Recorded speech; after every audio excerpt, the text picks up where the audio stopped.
बच्चा खुद यदि उस तरह के ड्रेसेस पहन के आ रहा है तो खुद अपने आप को सोचने के लिए मजबूर हो जाए, मेरे शिक्षक को देखो।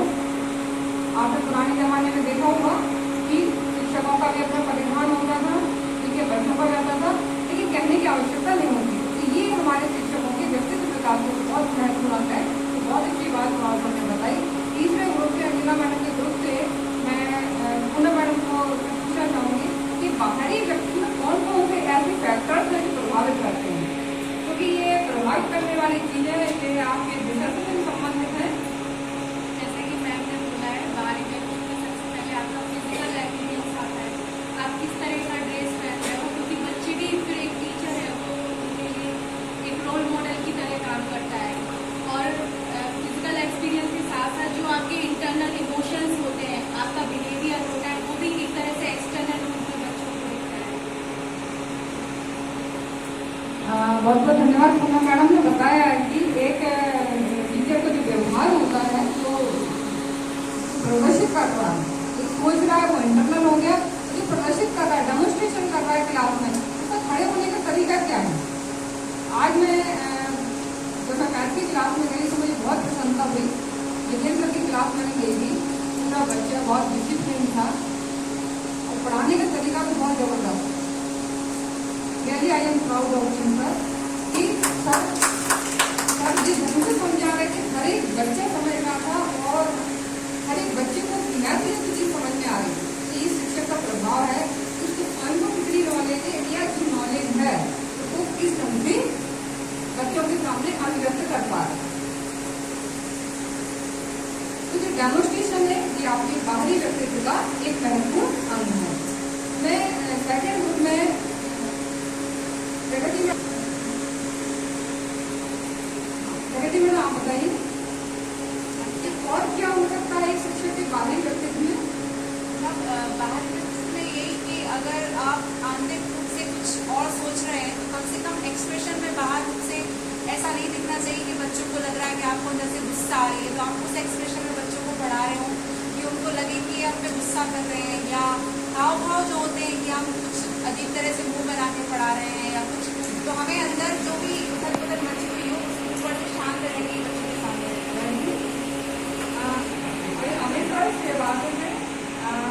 सभी लोगों को नमस्कार। शिक्षक कार्यशाला में व्यक्तित्व विकास के जो मैडम ने आंतरिक और बाह्य व्यक्तित्व के बारे में बताया, उसके बारे में मैं दो शब्द कहना चाहूँगा।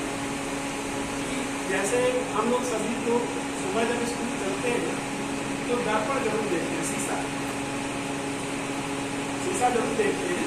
तो शीशे में देख के अपने लिए देखते हैं, कंफर्म करते हैं कि हमने जो ड्रेस पहना है, बाल संवारे हैं, तो कुछ भी किया वो सही है कि नहीं। तो ये बाकी चीज है, हम अच्छे दिख रहे हैं दर्पण। तो समाज भी शुरू से हमारा एक दर्पण ही होता है। हम जो व्यवहार समाज में क्रियान्वित करते हैं समाज रूपी दर्पण से, वो हमको प्रतिक्रिया के रूप में दिखती है। तो इस प्रकार से हम अपने बाहरी व्यक्तित्व को दर्पण में देखकर सुधारने का प्रयास करते हैं। अब हम ठीक नहीं है, बात टूटा हुआ है, उसको संभालते हैं, बेशक नहीं से उसको सही करते हैं। उसी प्रकार से आंतरिक व्यक्तित्व जो हमारे अंदर की गुण है, जो एक शिक्षक के गुण होने चाहिए, जैसे ईमानदारी, भाषा सही होनी चाहिए और व्यवहार कुशल होना चाहिए, परिस्थितियों को समझना चाहिए। कहने का सेंस ये हमारा है कि इस प्रकार की बाहरी व्यक्तित्व के साथ साथ हमको अपने आंतरिक व्यक्तित्व को भी समाज के दर्पण में आप जो व्यवहार करते हैं दूसरे व्यक्ति का अवलोकन करते हैं। अवलोकन करने के बाद उसका प्रतिक्रिया करते हैं कि आप किस प्रकार के व्यवहारिक हैं। इसीलिए से लोग कहते हैं बहुत अच्छा है, बहुत बेकार है। तो ये सारी चीजें हमको कहाँ से मिलती है? समाज के दर्पण से मिलती है। तो इस रूप में यह है कि व्यक्तित्व के विकास के लिए हमको अपने आंतरिक और बाहर दोनों व्यक्तित्वों के व्यवहारों को सही ढंग से प्रेजेंट करने की प्रक्रिया अपनानी चाहिए।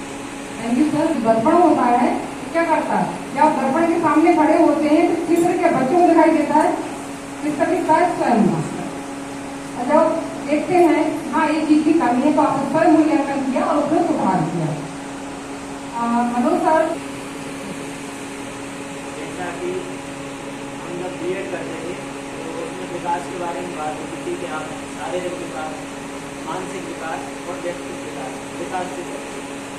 जिस तरह से बच्चे का शारीरिक विकास कराना, मानसिक विकास कराना, उसी तरह व्यक्तित्व विकास। उसमें अपन बोलचाल के लिए देख सकते हैं कि अपने बोलचाल का शरीर का भी प्रभाव पड़ता है।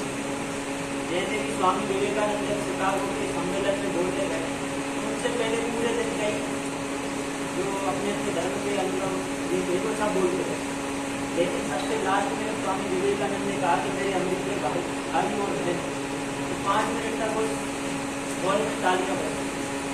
तो किस तरह से आप बोल चाल के माध्यम से भी अपने छात्रों को या समाज को आकर्षित कर सकते हैं, तो ये भी एक गुण व्यक्तित्व का है। Thank you sir.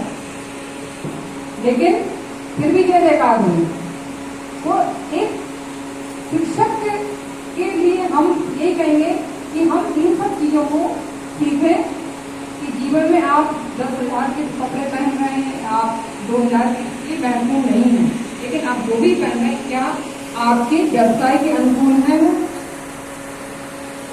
आप जो शिक्षा का काम कर रहे हैं, आप गुरु का काम कर रहे हैं, तो हमारा इतिहास भी हमको हमारे व्यक्तित्व के विकास में बहुत सहायक होता है। बहुत अच्छी बात मनोज सर ने कही। तो आज सभी ग्रुप में बहुत अच्छे उत्तर दिए और जो एक ग्रुप के पास में नहीं थे वो दूसरे से मिले, और इन सब बिंदुओं पर चर्चा करने के बाद निश्चित रूप से हम अपने शिक्षकीय दायित्व में उनको निभाएंगे, अनुसरण करेंगे, ऐसी मैं उम्मीद आशा करती हूँ। आज की कार्यशाला में आपका उपस्थिति इसके लिए सबको बहुत बहुत धन्यवाद।